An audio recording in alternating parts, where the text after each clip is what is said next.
goal right now is to win the last game that we play. Plain and we're going back, baby!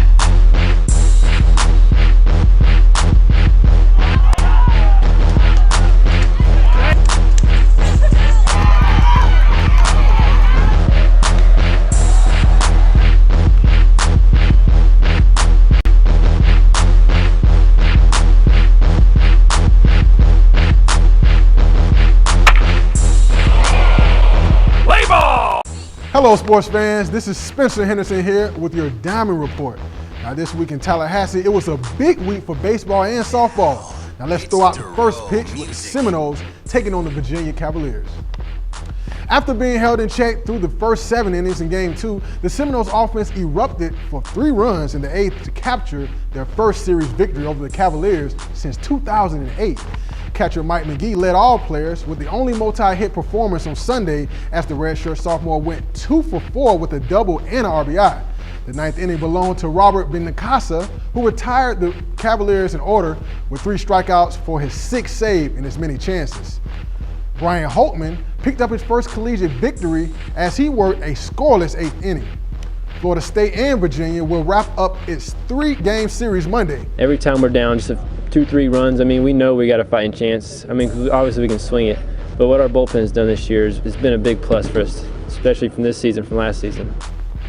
Over at Moore Kittles Field, the FAMU Rattlers and Savannah State went head-to-head. Now Savannah State won the deciding game of the weekend over the Rattlers as they defeated Florida A&M baseball team 12-6. The Rattlers returned back home after winning that 3-game series against Bethune-Cookman College, but they didn't have the same success against Savannah State University. The Savannah State Tigers were 1 game short of sweeping the Rattlers. They won the first match 9-2, but the Rattlers came back in the second game winning 10-1, but the Tigers ended the series winning 12-6. Savannah State's a very tough team. We played them last year, and we only took 1 game from them, and they're a very competitive team, as they showed in the first game. Even as they showed in the last inning, them coming out and scoring a run, they're a very competitive team. The Rattlers will hit the road for a 2-game series against Mercer University. Sliding over to the Lady Rattlers softball, the Lady Rattlers had a successful 4-game win streak at the Rebel Games. All-MEAC player Tierra Gaynor seems to be one of the reasons that the Rattlers had so much success this season.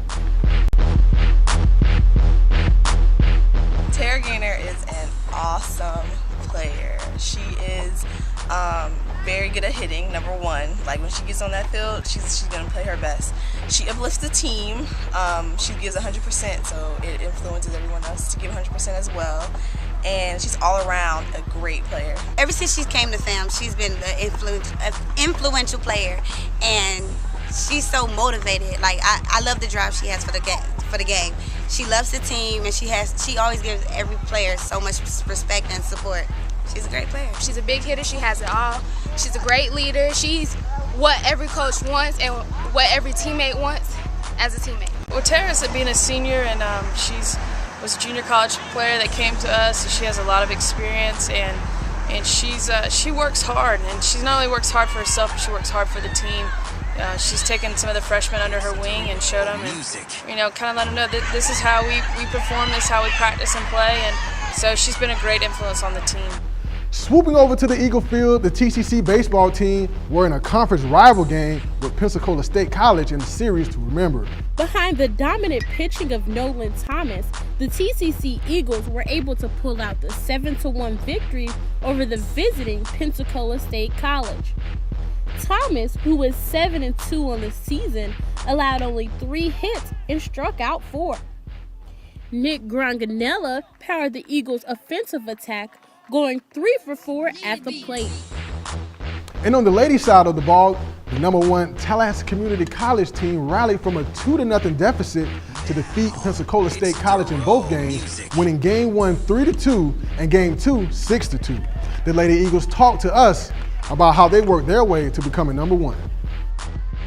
Definitely communication. We work really hard. We have the past 2 years, and we're just hoping to go to nationals again. We got a little bit of everything. We got the big hitters that do hit the long balls. We got the smaller players who hit the base hits, and then we got enough speed just to get us around the bases. All of our pitchers have done a great job, and they've done a great job on the mound, keeping the you know, the runs to a minimum and you know, just being a strong force for us. You know, no matter who, we have 3 strong pitchers. No matter who we put on it, we know that they're going to give us a good job. Play ball!